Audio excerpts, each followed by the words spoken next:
My name is Cora Bellamy. I've always believed that the world is a series of quiet connections, threads of cause and effect that weave together to form the tapestry of our lives.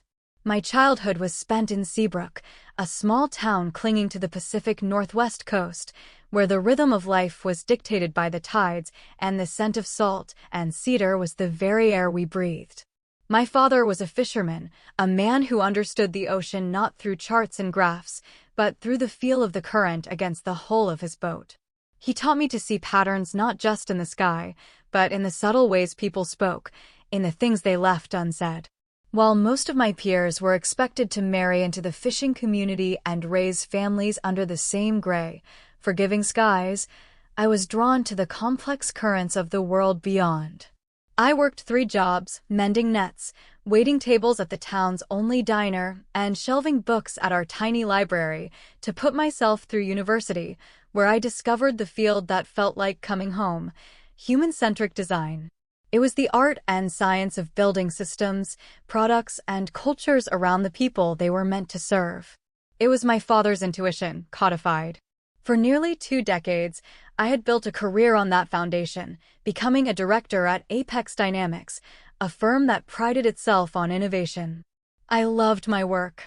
I loved finding the friction points in a company's culture and smoothing them, not with top-down mandates, but with empathetic solutions that made people feel seen and valued. I could walk into a boardroom and feel the unspoken tensions, diagnose a workflow issue by watching the way a team interacted in the break room, and redesign a corporate structure to flow as naturally as a river to the sea. But currents change. 8 months ago, Apex Dynamics was acquired by a private equity firm. The new CEO, Gideon Rourke, was a man who saw business as a machine. People were cogs, efficiency was the only lubricant, and empathy was a rounding error. He called me into his new, sterile office, which still smelled of paint and ambition. The view of Port Meridian's sprawling skyline was breathtaking, but inside, the air was thin. "Cora, your file is impressive," he'd said, his eyes scanning a tablet without ever truly looking at me. Very people-focused. The way he said people-focused made it sound like a charming but impractical hobby, like macrame. "That's the core of my work," I'd replied. "Happy, engaged people build successful companies." He offered a smile that didn't involve his eyes. "We're shifting to a more data-driven, aggressive growth model. We need leaders who can drive performance, trim the fat." The translation was clear. My approach, which had been celebrated as the soul of Apex Dynamics, was now considered fat.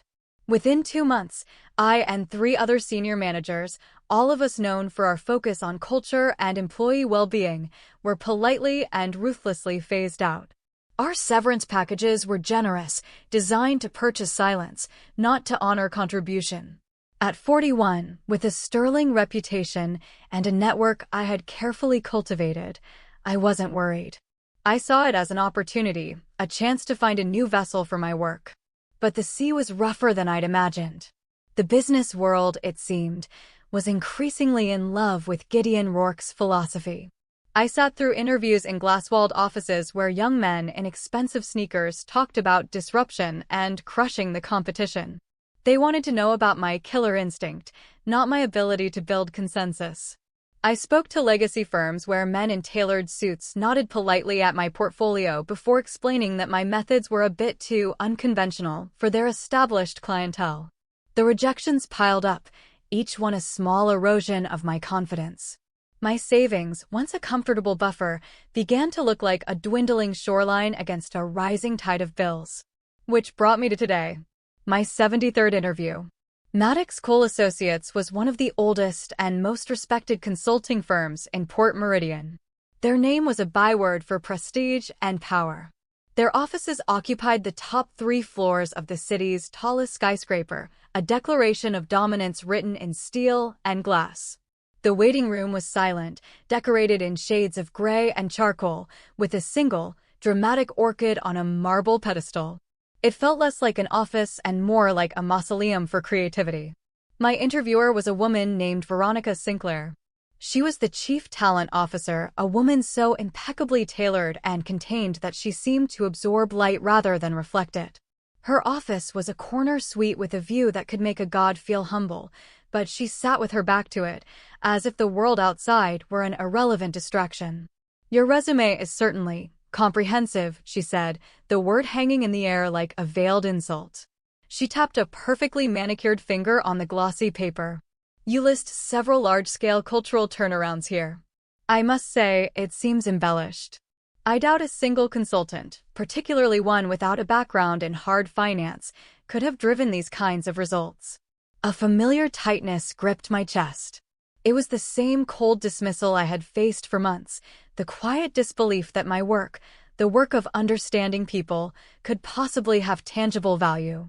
The weight of my dwindling bank account, the mortgage payment, the fear of losing the small home I'd worked my entire life for, it all pressed down on me. I straightened my spine, a small act of defiance. "Every achievement on that page is genuine, Ms. Sinclair," I said, my voice softer than I intended, but firm. "The project at Veritas Health, for example. We reduced employee turnover by 40% in 18 months by redesigning their internal communication pathways and—" "Anyone can write numbers on a page," she cut me off smoothly, her smile thin and dismissive. "Without the backing of a major financial overhaul, these claims are questionable. Your philosophy, while sweet, doesn't seem grounded in the realities of modern business." The door to her office, a slab of dark, imposing wood, swung open without a knock. A man in a suit that was clearly custom-made and a vibrant tie that seemed an act of rebellion in this monochrome environment walked in. He stopped mid-stride when he saw me, his face breaking into a wide, genuine smile. "Cora, it's you," he exclaimed, his voice full of a warmth that felt like sunlight in that cold room. "My God, what are you doing here?" It was Leo Maxwell, the young, dynamic CEO of Lyra Technologies, a company that had skyrocketed from a startup to an industry leader in just a few years. I had worked with them 2 years ago, a project that had become one of the proudest moments of my career. "Leo," I said, a wave of relief washing over me. "It's good to see you." He turned to Veronica, his smile never faltering. "Veronica, you have a miracle worker sitting in your office. This woman saved our company. We were hemorrhaging talent.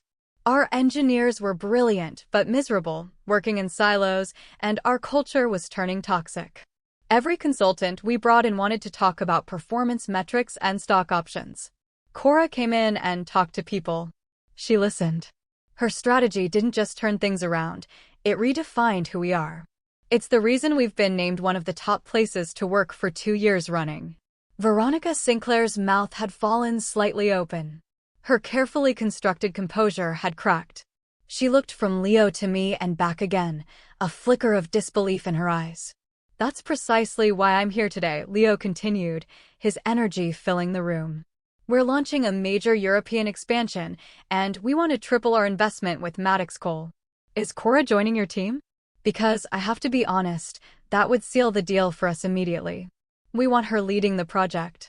The silence that followed was profound. I could hear the faint hum of the building's ventilation system, the distant sound of city traffic. Veronica's expression was a fascinating battleground of shock, calculation, and dawning realization. The woman she had dismissed as sweet and questionable was suddenly the key to a multi-million-dollar contract. "Before I continue, I need you to know something. Have you ever been underestimated? Ever had someone look at your life's work and see only a fiction? If you've ever felt that burn of injustice, that sting of being misjudged, then you will understand what was at stake in that room. Because what happened next wasn't just about a job. It was about reclaiming my own story." After Leo Maxwell, promising to call me directly later, had departed, a profound transformation occurred in Veronica Sinclair. The rigid, judgmental interviewer vanished. Her posture softened. She picked up a pen, not as a weapon, but as a tool.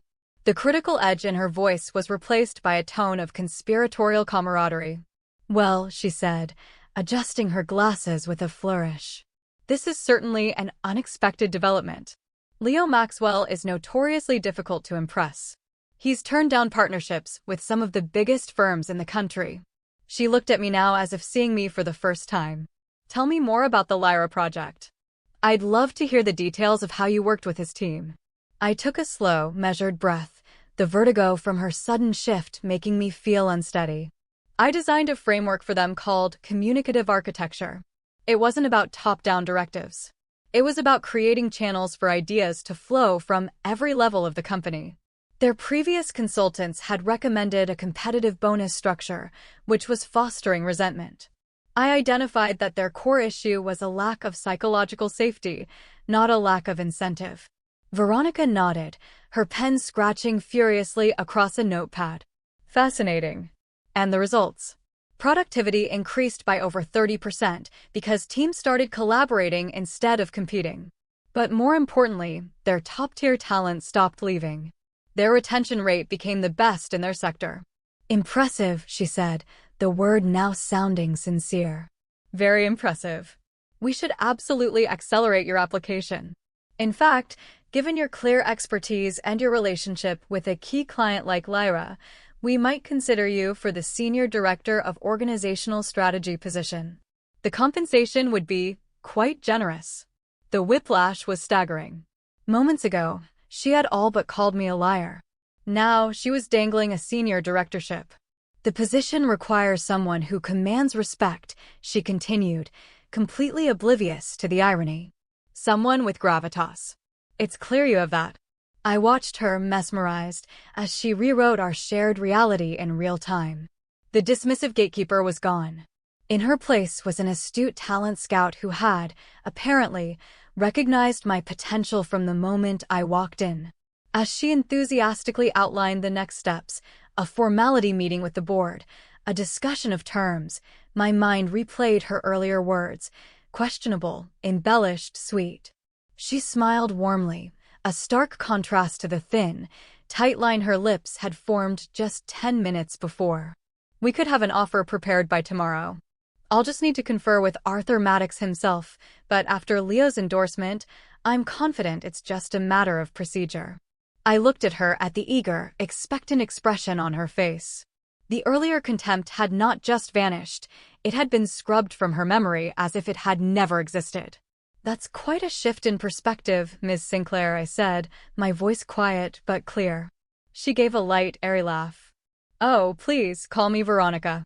And well, Leo Maxwell is one of our highest-billing potential clients. His opinion carries significant weight. And my 2 decades of documented success didn't? Her smile faltered for a fraction of a second. I hope you understand, Cora. We have to be thorough in our vetting process. We see so many candidates who exaggerate their accomplishments. You weren't being thorough, Veronica, I interrupted softly. You were being dismissive. You had decided I was unqualified the moment you read my resume. That's not true, she protested, a faint blush rising on her cheeks. I was simply asking challenging questions to gauge your resilience. You called my achievements far-fetched and questionable. Those weren't questions. They were accusations. Veronica began straightening a stack of papers that were already perfectly aligned. Perhaps there was a miscommunication, a difference in interview styles. But what matters is that we are very, very interested in bringing you on board now. I slowly gathered my portfolio and stood up. I appreciate that. When can I expect to hear about the next steps? Her relief was a palpable thing, a physical presence in the room. I will call you personally. By tomorrow afternoon at the latest. As I walked out of that frigid, silent office and into the bustling life of the city, I didn't feel triumphant. I felt hollow. I had been vindicated, but not by my own merit. I had been validated by a powerful man. My worth, in the eyes of Maddox Cole, was not intrinsic. It was contingent. Veronica called the next afternoon, as promised. The offer was for the senior director position, and the salary was more than I had ever earned. It was a golden lifeline, an answer to months of anxiety and fear. It would solve everything. I'll need the weekend to consider it, I told her. Of course, of course.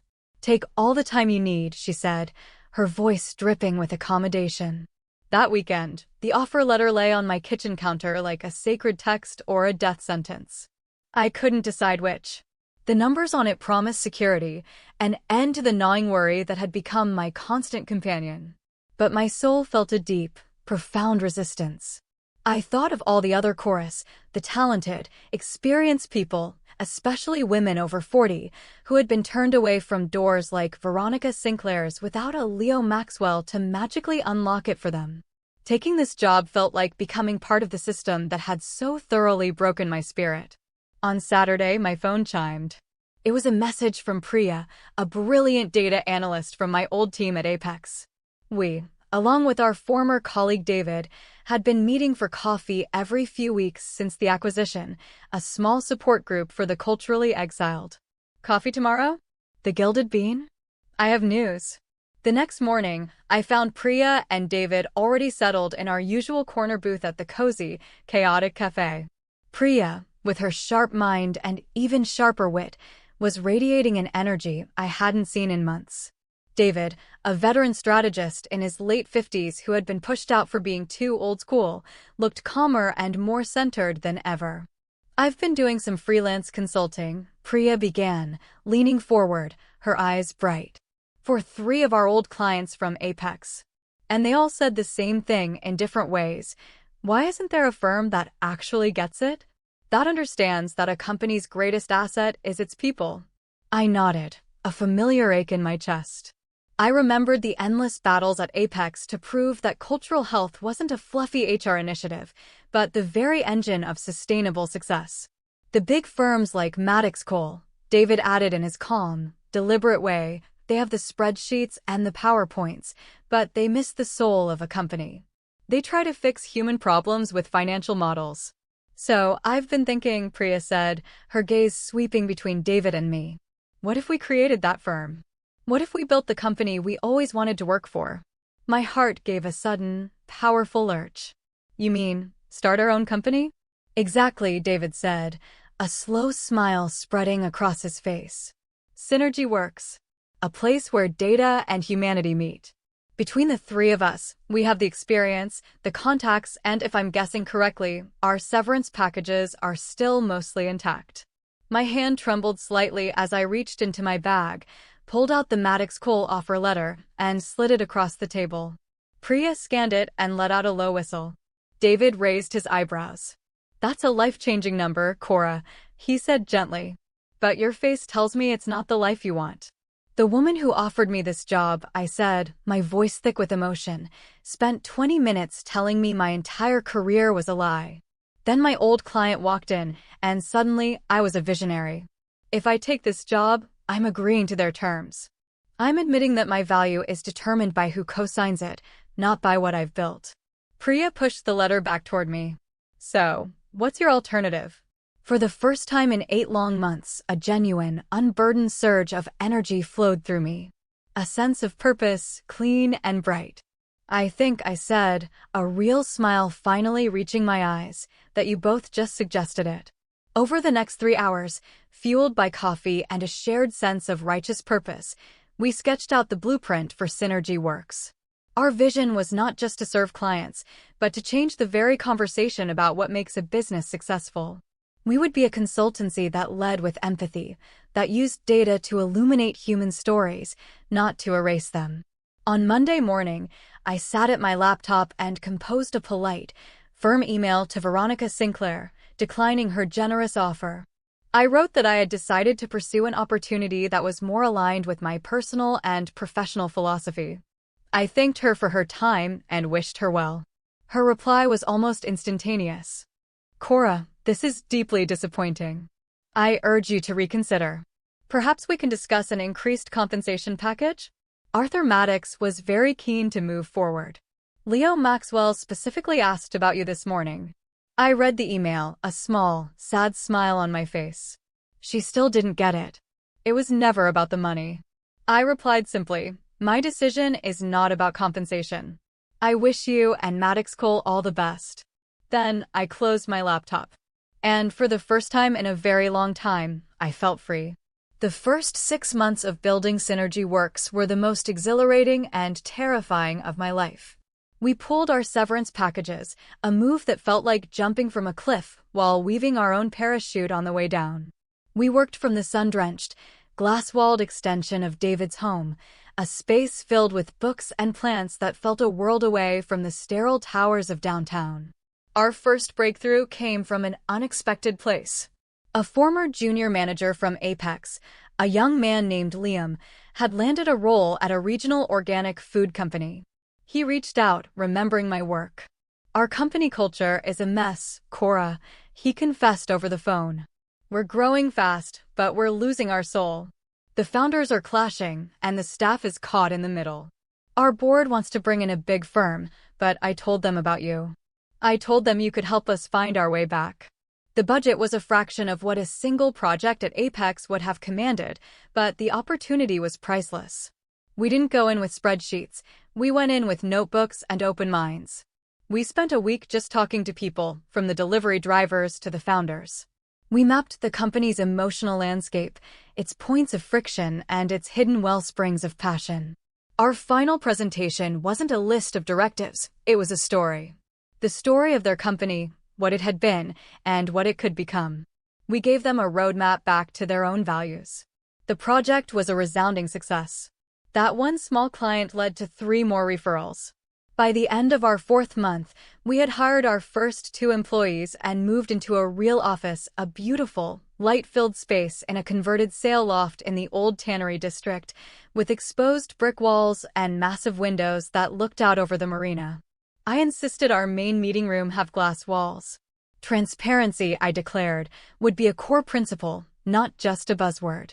Then came the invitation that would change our trajectory forever. The Global Leadership Summit was the premier event in our industry, a gathering of the titans.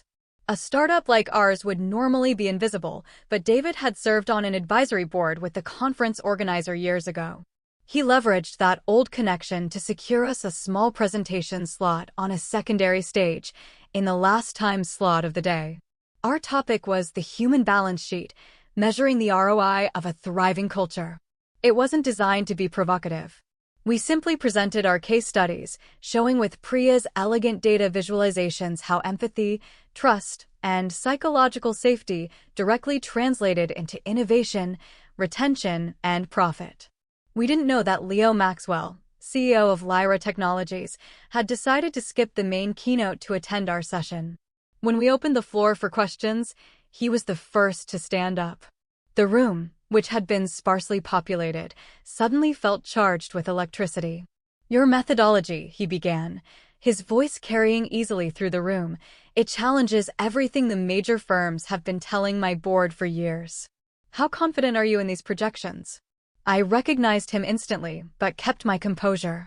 "Our models are consistently showing that companies who invest in their cultural health outperform their competitors in innovation and long-term growth by a significant margin. We have the data to support every assertion we've made today." "You certainly do," he said, a broad smile spreading across his face. "Your work transformed my company 2 years ago." "I'm curious, Cora, I recommended you to Maddox Cole. Why argue with them now?" The room grew quiet. Maddox Cole was a major sponsor of the conference. Their CEO, Arthur Maddox, was scheduled to deliver the closing keynote the next day. I met Leo's gaze and smiled. I decided to pursue an opportunity to build something from the ground up, based on a different philosophy. He nodded thoughtfully. "Well, their loss is clearly significant. My team and I would like to hear more about your current work. Are you taking on new clients?" Selectively, I answered, a newfound confidence ringing in my voice. The buzz after our session was immediate and overwhelming.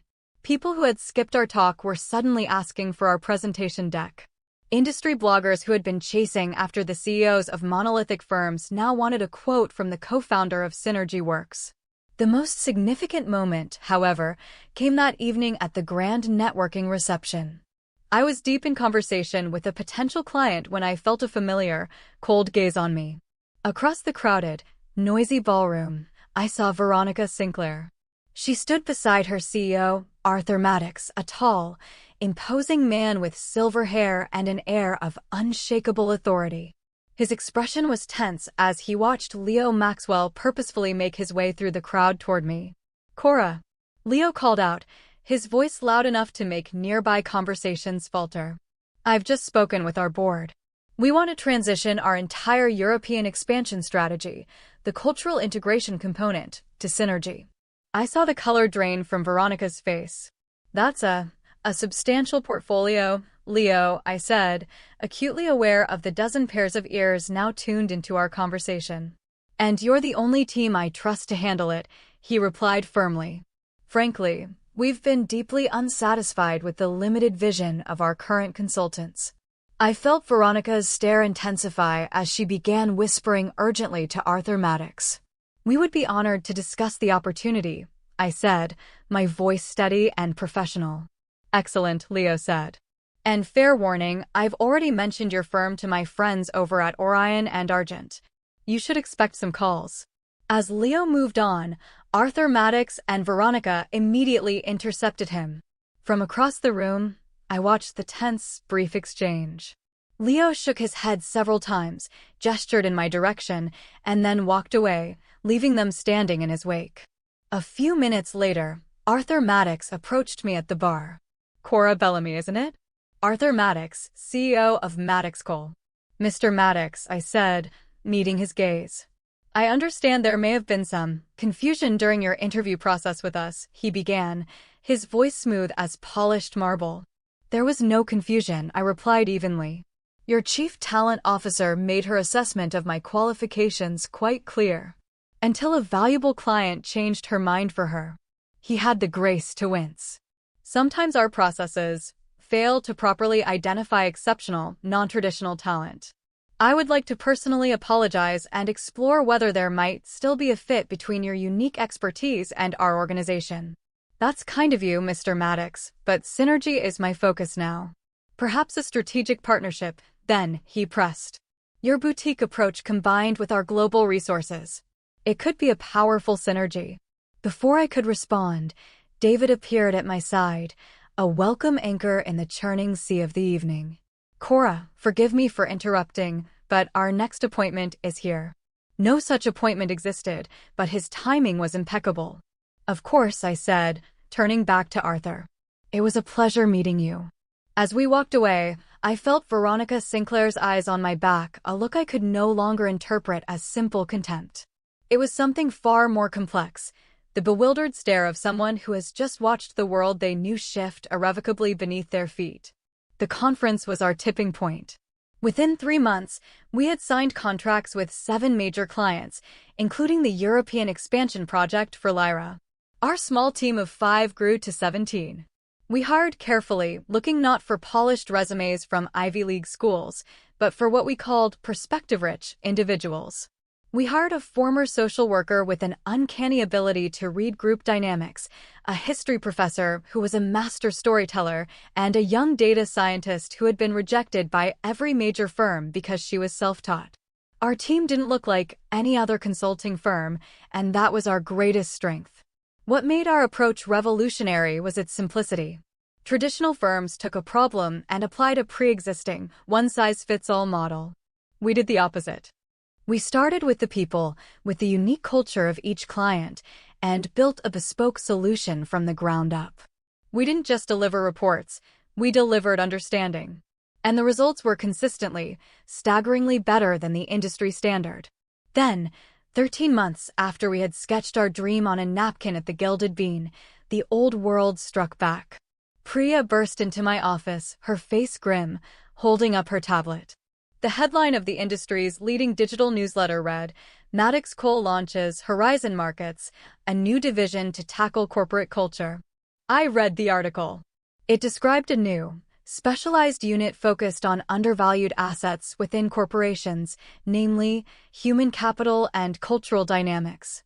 It spoke of empathetic solutions and human-centric frameworks. The language was a near-perfect echo of our own marketing materials, our website, our very mission statement. They're copying our entire model, Cora, Priya said, her arms crossed. Shamelessly.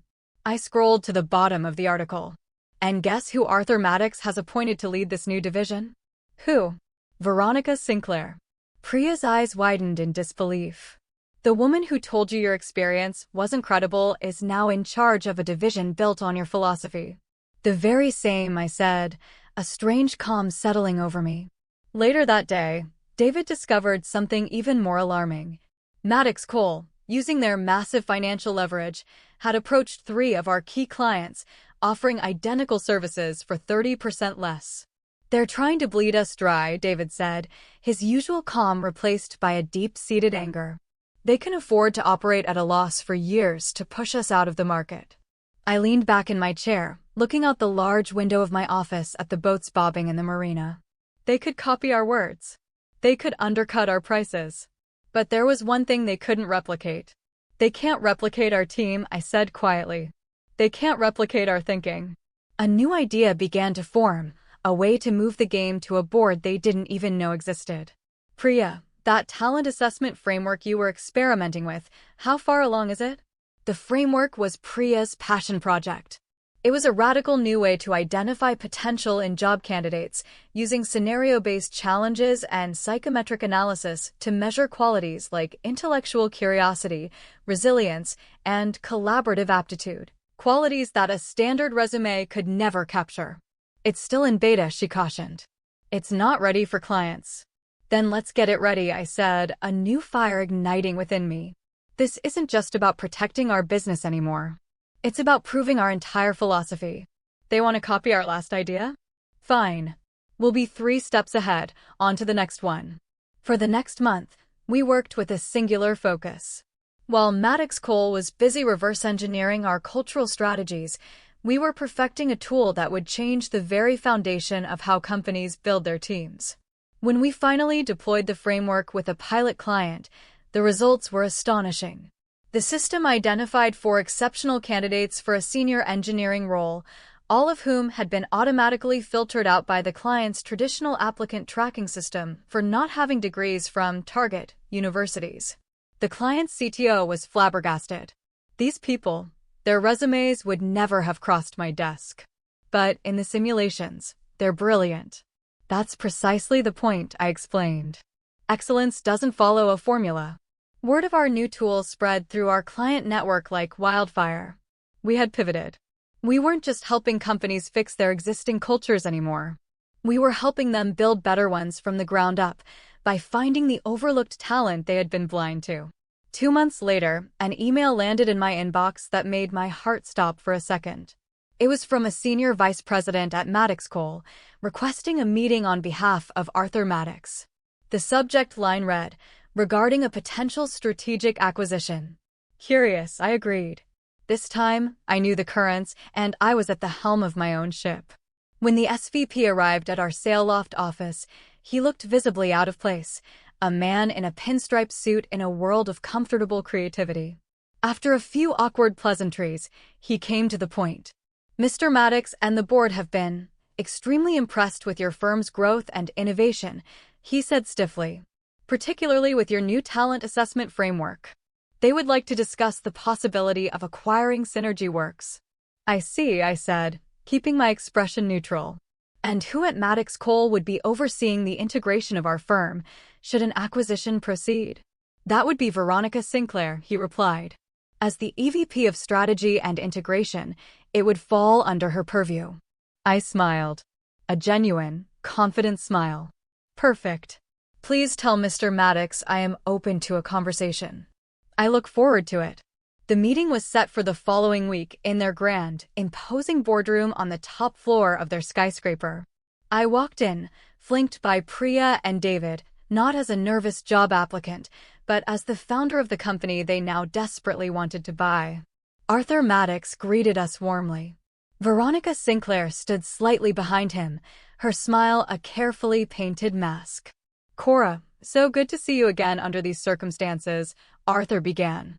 "Likewise, Arthur," I said. We were on a first-name basis now. After we were seated, I decided to take control of the conversation. "Before we discuss any numbers, I'd like to understand your vision. How, exactly, do you see Synergy integrating with Maddox Cole?" Arthur nodded to Veronica. She straightened her posture, a general preparing for a familiar battle. "We envision Synergy as our new innovation engine," she said smoothly. "Your methodologies would be scaled across our global operations. Your core team would lead the knowledge transfer to our existing departments." "And our talent framework?" I asked. "The one that identifies overlooked candidates?" "A fascinating initiative," she replied, a hint of condescension in her tone. "Though, of course, We would need to align it with our established recruitment parameters to ensure a consistent standard of quality. There it was. The same old thinking. They wanted our results, but they were terrified of our methods. Could you elaborate on what you mean by quality? I pressed gently. Maddox Cole has built its reputation on a certain caliber of professional, Cora, she said, her smile tightening. We appreciate fresh perspectives, but we must maintain the standards our clients have come to expect. And who would oversee this alignment process? My division would handle the integration, she said, a flicker of triumph in her eyes.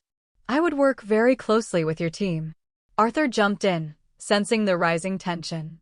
And we are prepared to make a very, very generous offer. Your team would receive significant retention bonuses, and you, Cora, would be given a senior executive position. Reporting to whom? I asked, my eyes fixed on Veronica. Veronica would be your direct supervisor, Arthur confirmed. I nodded slowly, letting the silence hang in the air for a moment. Thank you for clarifying. I opened the portfolio in front of me. Before we go any further, I have a counterproposal. I slid a bound document across the polished table to Arthur. He opened it, his eyebrows rising as he read the first page.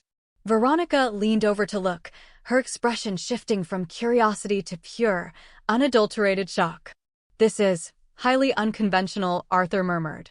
So is our company, I replied. This stipulates, Veronica said, her voice sharp and cold, that Synergy would operate as a completely independent division, with full autonomy over its methodology and hiring, without oversight. Correct, I said. And this section, Arthur continued, turning the page, proposes the creation of a new, firm-wide Department of Talent Innovation, with the authority to review and override all standard recruitment protocols across every division of Maddox Cole. Also correct, I said. Veronica's face was pale. This would effectively dismantle our entire human resources structure. A structure I have spent 20 years building. It would transform it, I corrected her gently, based on proven results that are currently outperforming yours by a factor of 3. I paused, then delivered the final blow. And, as you can see on the final page, our primary condition for this acquisition is that I would be appointed to lead this new department. As an executive vice president, with full authority and a direct reporting line to the board. Veronica stared at me, her mask finally shattered. This is completely unacceptable. You are demanding control over how we hire across the entire organization. I'm proposing a system that finds excellence wherever it exists, I replied calmly. Something your current approach has proven, time and again, that it is incapable of doing. Arthur Maddox, a pragmatist above all else, looked from the damning performance data in our proposal to my unwavering expression. He closed the document slowly. We will need to discuss this internally. Of course, I said, gathering my things. We'll await your response. 3 days later, Arthur Maddox called me himself. He met me not in his boardroom, but for coffee on neutral ground. Your proposal has caused an earthquake, he admitted. Veronica is strongly opposed. I'm not surprised. But the board, he continued, stirring his espresso, the board has reviewed your data. The numbers are undeniable. They have authorized me to accept your terms. The acquisition was announced a month later. The industry press called it a reverse takeover, a minnow swallowing a whale's most vital organ. On my first day in my new office at Maddox Cole, an office larger and with a better view than Veronica's, I prepared for the all-hands meeting where Arthur would announce my appointment. As I was setting up, Veronica appeared in my doorway. Congratulations on your new position, she said, her voice stiff with a formality that bordered on hostility. Thank you, Veronica, I replied. I'm looking forward to working together. I want to be clear, she said, stepping into the room. I may have been wrong about you specifically, but Maddox Cole's standards exist for a reason. Not everyone who claims to be exceptional actually is. I agree completely, I said, meeting her gaze. That's why my department will focus on evidence-based assessment, not on unconscious bias and outdated assumptions about pedigree. We'll see how the board feels after 6 months of your experiments. They're not experiments, Veronica, I corrected her. They are proven methodologies. But you're right about one thing. The results will speak for themselves. And they did. The first wave of candidates hired under the new framework, the brilliant minds Veronica's old system would have rejected, delivered some of the most innovative and successful projects in the firm's history. Client satisfaction soared. Profits followed. A year after the acquisition, I was working late when Veronica appeared at my door again. Her usual armor of confidence was gone. She looked tired. "Do you have a moment?" she asked. "Of course," I said, gesturing to a chair. She sat down, her hands clasped in her lap. "The Eastern Europe expansion project," she began. The analyst who identified the key market opportunity, a young woman named Sophie. I reviewed her file. I had rejected her application twice before your system flagged her. She paused, looking down at her hands. "She's brilliant." "Yes," I said softly. "She is." Veronica looked up, and for the first time, I saw not an adversary, but a person grappling with a difficult truth. "I've been reviewing the candidates I've rejected over the past 5 years. The pattern is humbling." I was looking for reflections of myself, of what I thought success was supposed to look like. She met my eyes. "Including you." I waited, letting the silence hold the weight of her admission. "I need to ask," she said, her voice barely a whisper. "When you made your counteroffer, was this always your goal? To take my job?" I considered her question carefully. "When you dismissed my career in that interview, Veronica, you weren't just rejecting me. You were defending a system that silences and sidelines countless people. My goal was never to take your job. It was to dismantle the system that allowed your judgment to be so powerful and so wrong. It was to ensure that no one with something valuable to contribute would ever have to depend on a Leo Maxwell walking through the door to be seen." She nodded slowly, a profound understanding dawning in her eyes. "I've requested a transfer," she said quietly. "I'm going to lead our Asia-Pacific division. From the ground. I think I need to learn how to see again." As she stood to leave, I said her name. "Veronica." She turned. "Excellence comes in many forms, including the courage to admit when we need to change our perspective." A small, sad, but genuine smile touched her lips. "Perhaps," she said, "perhaps that's the most important form of all." My journey hadn't been about revenge in the way most people think of it. It wasn't about humiliation or triumphing over a single person. My victory wasn't personal, it was structural. It was a quiet, profound, and lasting change, like a tide turning, carving a new shoreline for others to walk upon. I hadn't just built a new company, I had helped an old one find its soul. And in doing so, I had finally, fully reclaimed my own.